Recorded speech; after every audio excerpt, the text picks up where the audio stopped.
नमस्कार. जावदे मंदाना रस्त्यावर रुबेल गुटख्याची अवैधरित्या वाहतूक करणाऱ्या वाहनासह 2,99,000चा मुद्देमाल जप्त. शहादा तालुक्यातील जावदे व तर्फे हवेली मंदाने रस्त्यावर पोलिसांना गुप्त माहिती मिळाली होती. त्यानुसार पोलिसांनी पाळत ठेवत पिकअप वाहनासह 2,99,066 रुपयाचा मुद्देमाल जप्त करत कारवाई करण्यात आली आहे.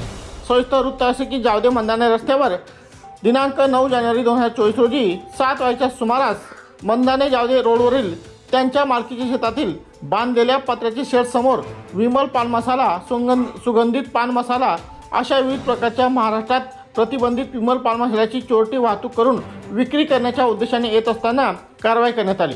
त्यात 99,066 रुपयाचा विमल पान मसाला व 2 लाख रुपये किमतीचे पिकअप वाहन असा एकूण 2,99,066 रुपयाचा मुद्देमाल जप्त करत शहादा पोलिसांनी कारवाई केली आहे. त्यात आरोपी मांगीलाल किसनलाल शर्मा वय 47 वर्ष, धंदा चालक, राहणार मंदाना, तालुका शहादा, जिल्हा नंदुरबार यांच्या विरुद्ध भादवी कलम 188, 272, 273 सह अन्य सुरक्षा मानके अधिनियम 2006 चे कलम 26, 2, 4, 30, 2A प्रमाणे घनश्याम विठ्ठल सूर्यवंशी नेमणूक शहादा पोलीस स्टेशन यांच्या फिर्यादीवरून गुन्हा दाखल करण्यात आला आहे. सदर गुन्ह्याचा पुढील तपास पोलीस निरीक्षक शिवाजी बुधवंत यांच्या आदेशान्वये पोसई अभिजित अहिरे हे करीत आहेत. सातपुडा न्यूजसाठी नितीन चावडे, शहादा.